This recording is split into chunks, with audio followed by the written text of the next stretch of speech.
నువ్వు శక్తిమంతుడివి, నువ్వు బలమైన దేవుడివి, నోటు మాటతో ప్రపంచాన్ని కలిగించిన దేవుడివి, నీకు అసాధ్యమైనది లేదు తండ్రిని వాడి కళ్ళల్లో కన్నీరు కాచి గుండెల్లో రోషం పెట్టుకొని ఆ దేవుడు ముందుకెళ్ళి ప్రార్థన చేస్తూనే ఉండగానే చూడని ఆశీర్వాదాలు ఒక రోజు వారి కళ్ళు చూస్తాయి.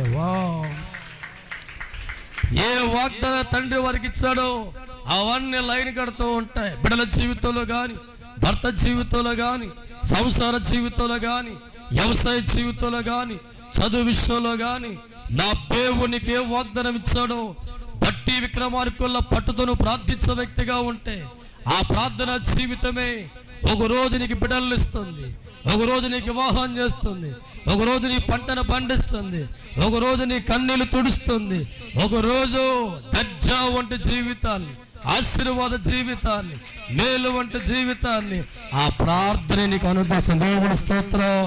అందుకే ప్రభు అన్నాడు, ఎన్నో శాసనం మొదలైన దైవజనమా, ఎవరైనా 30 రోజుల పాటు వారు నమ్ముకున్న దేవుడికి ప్రార్థించని తెలిస్తే వారు తీసుకెళ్లి సింహాల బోల్లో వేసేస్తాం. కాబట్టి రాజుగారి బొమ్మకు మాత్రమే నమస్కారం చేయాలి, రాజుగారికి మాత్రమే పూజ చేయాలంటే ఈ దానియేలు శాసనం విన్న తర్వాత కూడా సృష్టికర్త దేవుడికి ఆరాధించడానికి తన ఇంటికి పోయి దినముకు 3 సార్లు ఏంటంట దేవుడికి నిత్యం ప్రార్థించాడు. దేవుడి స్తోత్రం. మనమైతే దైవజనమా చుట్టాలు ఇంటికి వస్తే ప్రార్థన మానేస్తారు, పోయిందంటే పోయిందే. చుట్టాలు ఇంటికి వస్తే ఆ రోజు ప్రార్థన గాలికి పోతుంది. ఒకవేళ ఏ ఊరు వెళ్ళా నువ్వు అక్కడ పోతుంది, వాళ్ళు వచ్చినా పోతుంది, నువ్వు వెళ్ళినా పోతుంది. దేవుడి స్తోత్రం. ఇక ఇంటికి వెళ్ళిన తర్వాత వాళ్ళు చెప్పే మాటలు వింటూ పక్కపడి నవ్వుకుంటూ ఉంటావు. ఆ రోజున దేవుడు ఉన్నాడని ఆయనకు ప్రార్థించే ఆలోచన మర్చిపోతావు. ఆ చుట్టాలింటికి వెళ్ళి ఇంటికి వచ్చిన తర్వాత ఏదో ఒక బాధ తగులుతుంది. దేవుడితో చూస్తాం. దానియేలు జీవితంలో దేశము కాని దేశములో ఒక రాజు శాసనం వచ్చిన తర్వాత కూడా ప్రార్థన మానాడా? దేశము కాని దేశములో సృష్టికర్తన దేవుడిని నమ్మిన అతను ప్రార్థన విడిచిపెట్టాడా? ఏ ప్రాంతంలో ఉన్నా, ఏ ప్రదేశంలో ఉన్నా, ఎంత భయంకర శాసనం వచ్చినా యథావిధిగా అర్థం ఏంటి? ప్రతిరోజు ఎలాగైతే దేవుడికి ప్రార్థన చేసేవాడు, ప్రతిరోజు ఎలాగైతే దేవుడికి మొరపెట్టేవాడుగా ఉండేవాడు, అక్కడ పరిస్థితులు బాగోపోయినా, ఇబ్బంది వంటి పరిస్థితులు ఉన్నా, కొన్ని ఆటంకాలు ఉన్నా, కొన్ని శాసనాలు వచ్చినా దానియేలు జీవితంలో మటుకు ఏం మానలేదంట, ప్రార్థన వదల. నువ్వు చుట్టాల ఇంటికి వెళ్ళి ప్రార్థన మానేసే ఆలోచన చేయి. ఎన్నిసార్లు ప్రార్థన డుమ్మా కొట్టి పడుకున్న ఆలోచన చేయి, ఆలోచన చేయి. ఒకరోజు కొడుకు స్కూల్కి వెళ్ళకపోతే పిచ్చెక్కిపోద్ది నీకు. ఒకరోజు స్కూల్కి వెళ్ళకపోతే ఇంకేమైనా ఉందా? లక్షలు ఫీజు కడుతున్నావు, 1000 రూపాయలు ఖర్చు పెడుతున్నావు అని చెప్పి వాడు ఉదయాన్నే లేపేసి 4 గుద్దులు గుద్ది నోట్లు అన్నం పెట్టి పంపించేస్తావు. ఏం పోతుందని? వాడు చదువు పోతే వాడి భవిష్యత్తు పోతుంది. వాడి భవిష్యత్తు పోతే ఏ ఉద్యోగం రాదని ప్రతి నిత్యము కూడా నీ కొడుకుని కూతురుని బడిలో పంపించే నీవు బతుకుల్లో నష్టపోయే పరిస్థితి ప్రార్థన లేక వద్దని ఎందుకని కాదు? ప్రతిరోజు బడికి వెళ్ళకపోతే నీ కొడుకు పేదపదనుకున్న నీవు ఒక దేవుడు నమ్ముకున్న వ్యక్తులు ప్రతిరోజు ప్రార్థన చేయకపోతే బతుకు నష్టపోతావు. నీవు అపవాది చేతుల్లో పడిపోతావు. వాడి చేతుల్లో ఉన్న ప్రతి ఆయుధాన్ని వాడి నీ కుటుంబాన్ని పాడు చేస్తారు, నీ జీవితాన్ని పాడు చేస్తారు. హల్లెలూయా. ప్రతిరోజు కూడా ఈ యొక్క దావీదు గారు ప్రార్థన చేసేవారు, నిత్యము కూడా దేవుణ్ణి ఆరాధించే వ్యక్తిగా ఉండేవారు.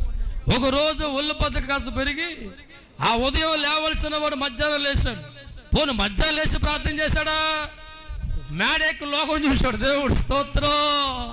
హల్లెలూయా. ప్రతిరోజు ఉదయకాలం వచ్చి ప్రార్థించే అనుభూతి కలిగిన వాడు ఒకరోజు ప్రార్థన లేవలా? పోనీ మెజ్జెక్కి లేచిన తర్వాతైనా వాడు దేవుడు ముందుకెళ్ళాలా? 1 గంట ప్రార్థన చేయాలా? దేవుడు ముందుకెళ్ళా? మేడెక్కి లోకం వైపు చూస్తే ఆ రోజు ప్రార్థన పోయింది. రెడీగా అపవాది కూడా ఉన్నాడు అక్కడ. దేవుడు స్తోత్రం. వెంటనుకున్నాడు. వీడు ఎన్నో సంవత్సరాలు ప్రార్థిస్తే గొర్రెలు కచ్చేవాడు రాజుగా మారిపోయాడు. ఎన్నో సంవత్సరాలు ప్రార్థన చేసి సద్దనం తినేవాడు రాజుల భోజనం తింటున్నాడు. వీడు ఎప్పుడు దొరుకుతాడా అని చూసే సాతానికి ఒక్కరోజు దావీదు ప్రార్థన మాండం వల్ల అపవాది చేతుల్లో పడ్డాడు, సాతాను చేతుల్లో పడ్డాడు. సోదరా, ప్రార్థన మానేసిన రోజే నీ కొంపకే ఏమవుతుంది? చిచ్చు. ప్రార్థన మానేసిన రోజే నీకు తెలియకుండా నీ ఇంటికి బీట్లు ప్రారంభించబడతాయి. ఒక్కొక్క రోజు బద్ధకతలుగా మారుతావు. వారం రోజులు 3 రోజులు ప్రార్థన చేస్తాం, మిగతా 4 రోజులు బద్ధకం వస్తాయి. ఇక రాను దైవజనమా చేద్దాంలే, రేపు చేద్దాంలే, పొద్దున్న లేచి పనుకుంటావు. ఆ పొద్దున్న నెలైనా ప్రార్థన చేయవు. దేవుడి స్తోత్రం. మెల్లిగా సాతాను కొంపలో దూరి లాగి పెట్టి ఒకటి ఇస్తాడంతే, నీ సంపాదన అంతా తుస్సైపోతుంది, ఆరోగ్యం అంతా పోతుంది. మెల్లిగా గొడవలు ప్రారంభించబడతాయి, పిల్లలు అనారోగ్యంగా మారిపోతూ ఉంటారు. నువ్వెంత కష్టపడుతున్నా గొయ్యిగా మార్చబడుతూ ఉంటుంది.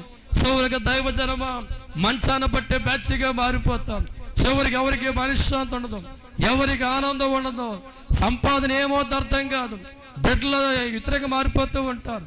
చివరికి దైవజనమా మనశ్శాంతిని మారిపోతాం. ఇలా దావీదు జీవితం కూడా ఎంతో చక్కగా సంసారం సాగుతూ ఉంటుంది, రాజ్యం అంతా నెమ్మదిగా ఉంటే 6 కాయలు 3 పువ్వుల్లో కొనసాగే కారణం నిత్యం ప్రార్థించే జీవితమే తన కుటుంబానికి కాపాడు. ఒకరోజు ప్రార్థన మానేసిన వాడిగా ఉండి పైగా లోకం వైపు చూసేవాడిగా మారినప్పుడు తన కొంపకు చిచ్చు ప్రారంభించబడి, తర్వాత కాలంలో అపవాది ప్రవేశించి కొడుకులో సాతాను దూరి తండ్రిని వెళ్ళగొట్టేవాడిగా మార్చితే రాజ్యం పోయింది, సిరి సంపదలు పోయి చివరికి దైవజనమా తింటాగా తిండలేక, ఉండటానికి ఇల్లు లేక, తలదాచే చోటు లేక, చెప్పులు కాలుగలేక అరణ్యంలో పరిగెత్తి ఒక కొండ గుహలో దాచుకునే పరిస్థితి ఒక ప్రార్థన మాండవ దావీదుకు వచ్చింది. ఈరోజు నీ కొంపలు అదే పరిస్థితి రాకుండా ఉండాలంటే మట్టుగా నిత్యం దేవుడికి ప్రార్థన ఇచ్చాయి. చుట్టాలు వచ్చినా, బంధువులు వచ్చినా, నీవే ఊరెళ్ళినా, ఏ ప్రాంతంలో ఉన్నా 1 గంట నీ మోకాలు దేవుడి ముందు వంగదీసే వ్యక్తిగా ఉంటే, 1 గంట దేవుడికి ప్రార్థించే వ్యక్తిగా ఉంటే, నీ కొల్లేరు వంటి ప్రాంతం చుట్టూ అనగా నీ ఇంటి చుట్టూ కూడా